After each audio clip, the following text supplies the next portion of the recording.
Alright guys, welcome back to the channel. It's Matty here, and today we're going to be talking about what I believe are the best decks to be playing right now in ranked mode in Pokemon TCG Pocket. So, ranked battles just released right after the release of Shining Revelry, the new booster pack. So a lot has changed in Pokemon Pocket over the last couple of days. The metagame is changing very, very rapidly. Some of the new cards are very influential. I know a lot of people talked about how the set was a little bit underwhelming, and I'm sure some of the cards that were released in Shining Revelry are a little bit underwhelming, but I do think that this set actually had a profound impact on the metagame and which decks are good and how they all interact. So again, this is early on in the metagame, so a list like this might be very different a month or two down the line, of course.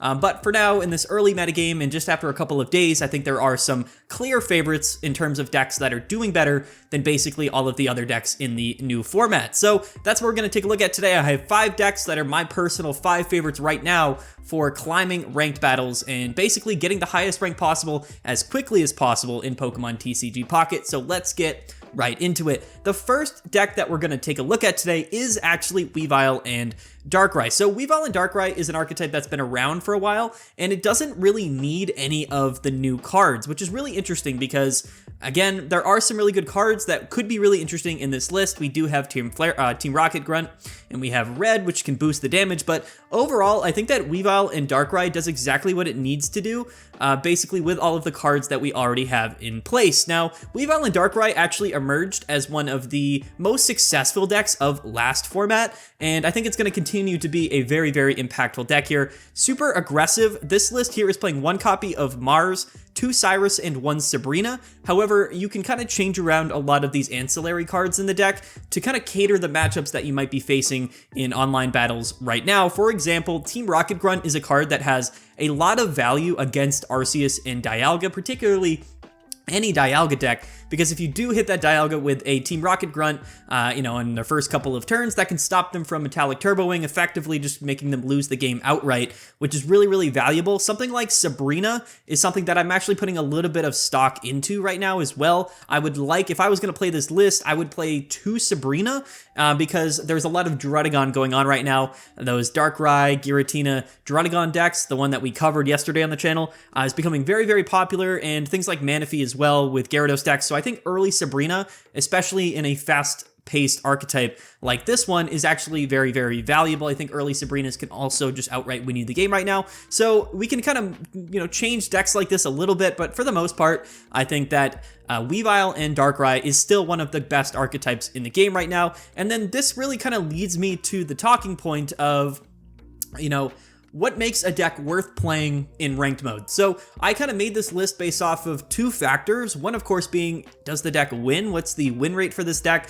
That's obviously the most important characteristic. We have to win games in order to rank up, but that's not the only thing that matters with ranked battles. In this ranked mode for Pokemon Pocket, it's not as much about what your win rate is, as much as it also is how fast we're able to win games, right? So decks like this that are very fast-paced and aggressive can win games a little bit more quickly, and I think for that reason, it's an even more valuable deck to play in ranked mode to effectively win games quicker, but also lose games quicker if you are going to lose. So a deck like this, I think, is still really good for ranked mode, and I do actually have it as a top 5 deck in this new format, at least early on. So yeah, Weavile Darkrai still very, very good. I know this list isn't playing any new cards, but honestly, I don't think you really need to play many new cards in this deck. I mean, you definitely can, but this list here actually did very well. It actually just won a recent tournament, and it wasn't playing any new cards. So interesting to see for sure. But anyway, let's move on to the next deck in this video, and that is going to be Articuno 18 Trainer. So I spent a little bit of time, preemptively when this set was, hadn't released yet, and we had seen some of the new cards. I said multiple times that I think that these 18 trainer decks might get a little bit out of control. Now, I don't think that 18 trainer Articuno is necessarily as good as I expected it might be, but I still think that it is by far a top 5 deck to be playing, especially early on in this format and especially in ranked mode. And again, a big reason for that is sort of the same type of reasons as Weavile and Darkrai. Whenever you're playing an 18 trainer Misty deck, you always have the potential to flip those coins on turn 1 or turn 2 with Misty and just start blizzarding from turn 1. And it's effectively sort of a win now, strategy or things that can happen in the game that basically just outright win you the match. And I think that those types of decks, or those types of, I guess, abilities to do something like that is actually very important in ranked mode, because again, we need to get as many battles as we possibly can in, especially if you don't have much time. So playing a deck like this that can win instantly is providing a lot of value, and while also just allowing you to play and then win more games effectively in ranked mode. So keep that in mind. Fast-paced decks are definitely really good when you're trying to grind the ranked ladder, but also Articuno 18 Trainer is still one of the highest win rate decks in the format, and I think it will continue to do so. We now have access to things like Team Rocket Grunt and Red. And Team Rocket Grunt's a very interesting one. Pokemon Zone just put out an article talking about this card, talking about, is it good, is it not? I think a lot of people's public perception of this card initially was that it really wasn't worth running, or that it maybe wasn't that good. I think that's just absolute crazy talk. I think that if you can fit Team Rocket Grunt in your deck, it will win you games. Now, in my ranked battles experience, I've played about 20 games so far. I would actually say that I think 3 or 4 of those games have been literally won entirely off of Team Rocket Grunt. It is a card that can literally just win you the game.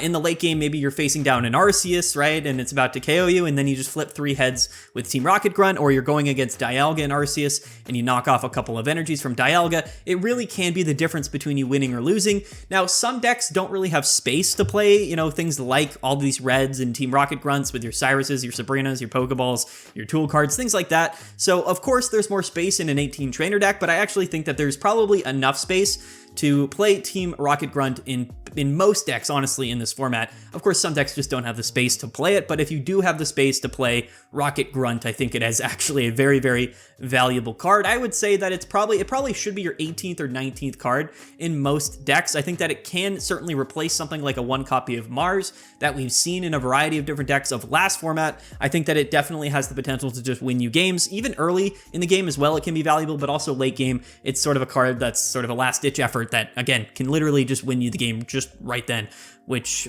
I love personally. I mean, I don't love when it happens to me, but I love the fact that we sort of have a card at least that is very splashable, that can help counteract especially decks like this that are playing Misty. So yeah, 18 Trainer Articuno, still very, very good. I don't think it's really going to slow down much at all, and I think that it probably will remain as one of the top 5, top 6 decks in this format. We'll have to see exactly how the win rates pan out, but especially for ranked mode, I think that really most Misty decks, particularly 18 Trainer Articuno, is probably a very, very strong pick. Again, good win rate, but also the ability to win games instantly with Misty. It can seem cheap for sure. I know everybody has their opinions on 18 Trainer decks, but this is the Wild West here in ranked mode, so anything goes, and this is definitely a top pick. The number 3 deck that we're going to take a look at, and these in my mind are the big 3 decks of the format right now. Again, that could change.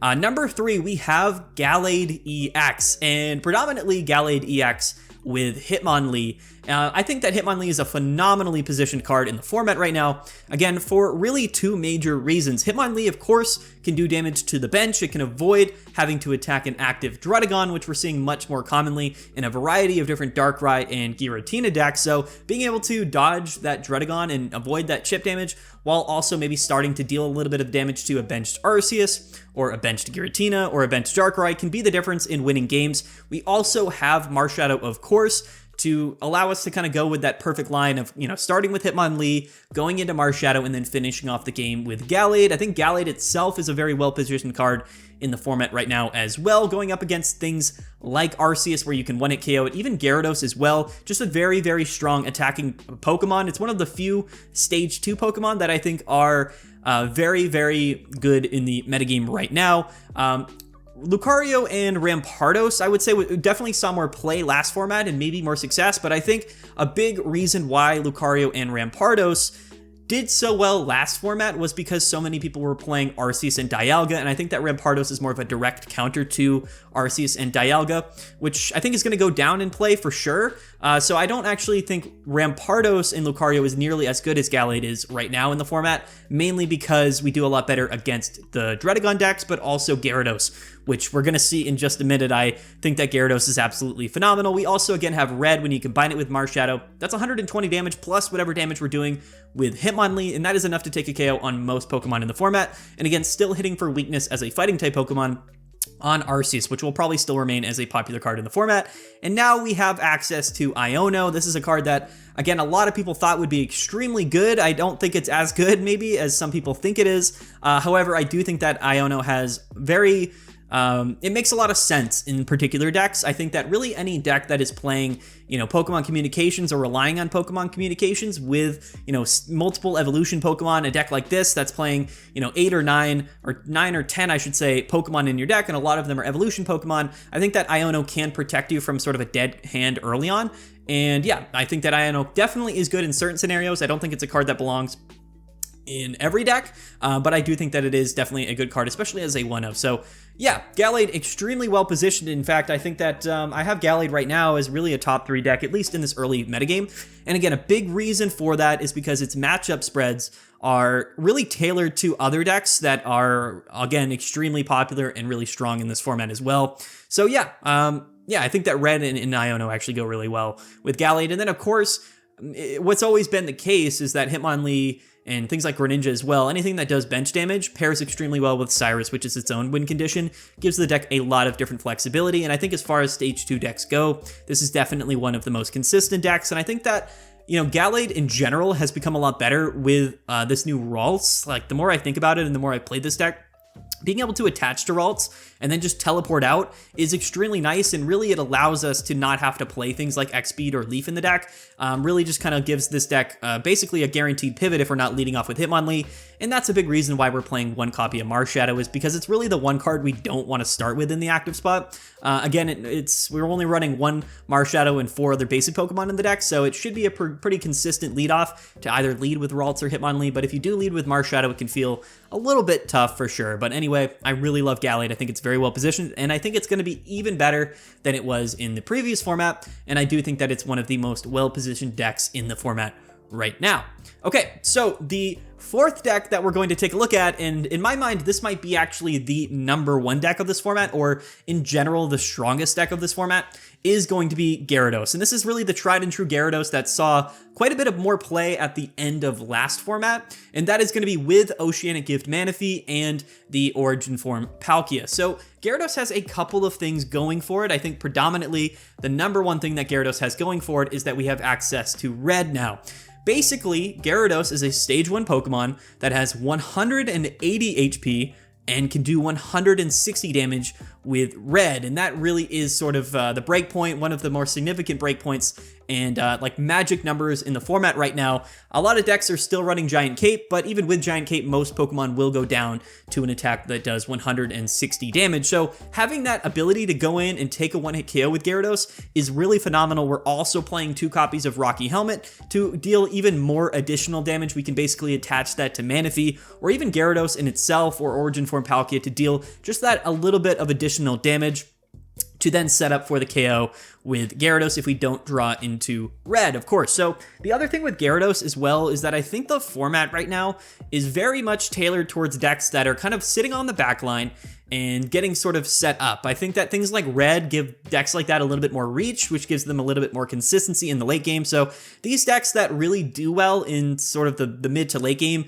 starting on turn 3, 4, sometimes turn 5, are much better now. Gyarados is a really good example of that, because we can basically allow our Manaphy to go down, and then yes, our opponent only has to KO Gyarados to win the game, but the thing is, Gyarados has 180 HP. So we can bring in Gyarados, take a KO, and then probably still have enough HP to just live an attack and then KO the next Pokemon as well. So it's a very, very dangerous Pokemon. I think that Red really does improve the matchup here. And again, with Druddigon becoming so much more popular as a leadoff option in this new format, things like Manaphy are much more safe in that active spot than they otherwise were. We could see an increase of things like Skarmory or, Carnivine or some of these other aggro decks that can do 50 damage on their first turn, but for the most part, those decks aren't seeing too much play, so Manaphy is a little bit safer now in the active spot. Now, the only reason, and I'm gonna say this right now with like full confidence, the only reason Gyarados won't become by far the most impactful and dangerous deck of this format is because Hitmonlee exists. If you look at the matchup spreads, things that are playing Hitmonlee and decks that are playing Hitmonlee, particularly Gallade, have very, very good win rates against Gyarados. And they're really the only decks that do have really good win rates against Gyarados. And again, the main reason for that is that Hitmonlee can just KO Magikarps before they can evolve, and that's really what that matchup comes down to. So Hitmonlee decks are kind of an auto-lose situation for Gyarados in a lot of different ways. I think it's about a 75 to 80% win rate for Gallade in this matchup, but basically against everything else in the format, I think that Gyarados is tremendously strong, and I think that red makes Gyarados absolutely terrifying, one of the scariest Pokemon in the entire game. I highly suggest investing in playing Gyarados right now. Again, it's going to feel bad, if you hit a bunch of Hitmonlees and Gallades, but realistically, this deck is just phenomenal, and Gyarados proves to be one of the strongest Pokemon in the entire game. Along with Misties and Irida and Manaphy, we can get this card set up super quickly, and it's just very, very, very dangerous. So yeah, there's Gyarados, and on the 5th deck here that we're going to talk about is going to be Darkrai, Druddigon, and Giratina. So I made a video on this yesterday. It was my early pick to be sort of the new strongest archetype. I think that some of the older previously existing archetypes to have gotten stronger are probably or maybe better than this deck. Like things like Gyarados and Gallade could emerge as maybe better options than Giratina, Druddigon, and Darkrai. But as far as Giratina decks go, and again, it's been sort of a limited sample size early on in this format, in online competitive tournaments, it's really only been a couple of days. This deck has done by far better than every other Giratina variant. It's floating currently at a 58% win rate. Again, a pretty small sample size early on, but just a really, really tremendous, win rate so far. And I think this deck is really good. It's basically, it's hard to talk about this deck in the sense that it just does the same thing every game. And unless you're really tailoring your deck around this matchup, there's really not a lot you can do. Rocky Helmet on Druddigon is 40 damage. We can basically do additional chip damage every turn by attaching Dark Energies to Darkrai, while also ending our turn with Broken Space Bellow, effectively, forcing our opponent to go through a Druddigon, taking chip damage while we're building up both Darkrai and Giratina at the same time. Technically speaking, Giratina is a much more consistent attacking option. With Giant Cape, Giratina goes to 170, however, it does take damage after it attacks, so effectively speaking, it has effectively 150 HP after you move it in and take a KO. And there are some Pokemon that can hit for 150, especially with red, but we can also attach a Giant Cape to Darkrai, which brings it up to 160 HP, which should put us out of range of getting Revenge KO'd by like a red plus an Arceus attack. And we are also playing Team Rocket Grunt in this deck. I think that 2-leaf is by far needed in the list, and I think that red makes this deck extremely good. And again, if we really do the math here, you gotta think that like if our opponent doesn't have a way to get to our Darkrai and Giratina without going through Druddigon, even if it has full HP, like even if Gyarados has like 180 full HP, they're gonna KO Druddigon, take 20 damage, go down to 160 HP, and then now what we can do basically is that we can bring up our Giratina, which is going to hit for 130, and then we can use Nightmare Aura, brings that up to 150, right? The 20 damage from Nightmare Aura, and then we can also play red to bring that up to 170 damage, plus, like I said, the Druddigon, which is 190. So effectively, the full combo and the full setup for this deck can Revenge KO basically everything in the game. And like I said, Giratina and Darkrai have enough HP to most of the time live an attack from whatever might be Revenge KOing us, if it is in fact already set up. Team Rocket Grunt is really, really good. I think this deck does have space for it. I think you can be a little bit flexible in here with the cards that we're running. I've been playing 2 Team Rocket Grunt in my deck because, again, it's just really good in particular matchups, and I love the card. I've been playing 1 copy of red because most of the time red comes into play late in the game, and we're probably going to draw into it anyway. And then I think that Rocky Helmet might even be a little bit more valuable than Giant Cape. I think the math does work out a lot of ways where Druddigon with Rocky Helmet, that 40 damage can really, really be the difference. And I just really, really like Rocky Helmet in the deck as well. And Sabrina's another one. I think that Sabrina, especially in the mirror match, is really, really good. Druddigon becoming more popular. I think running extra copies of Sabrina for the early game might even be a better choice as well. So you can be flexible in the ancillary cards and the additional cards that you're playing in a list like this. But as far as Giratina decks go, all of the data that we have so far really does point to this being the #1 Giratina archetype. Now, there are some honorable mentions. People are playing 18 Trainer Giratina, which is doing somewhat well. People are pairing Giratina with things like Arceus and Dialga, which has been doing okay. I would say it hasn't been like doing too well. It's been a small sample size, so we'll have to see. But also the other way that people are playing Giratina is actually with Mewtwo and playing, Dawn and Mewtwo's, which has actually seen some success as well. I think Giratina is a really strong card, but as far as Giratina decks go, this is my #1 pick and my #1 option, and this is the deck that I've been playing in ranked mode so far. I've played, I think, 19 matches, and I think I am 17-2, and it's a pretty good record, I would say, but also, you know, you run into some bots as well. I don't know if you guys have faced that. A couple of my wins have definitely been against, like, not real players playing terrible decks, so, you know, you get some free wins sprinkled in there, but no, I think this deck has been performing extremely well, except for, at least for me, personally. So, yeah, anyway, guys, that's it. Those are my top 5 decks. I wanted to make a list like this specifically for ranked battles, but again, you know, this list will probably change, and the top decks of the format will change a lot over the next couple of weeks, so I would definitely recommend that you guys stay tuned. The Ursa Days Pocket Weekly tournament this weekend is probably going to be really, really big. We're probably going to have a lot of players playing new cards and new decks in that tournament, and it will provide us a lot of insight and a lot of data and statistics for us to make educated decisions about what cards and what decks we should be playing, so stay tuned because we're going to go through all of that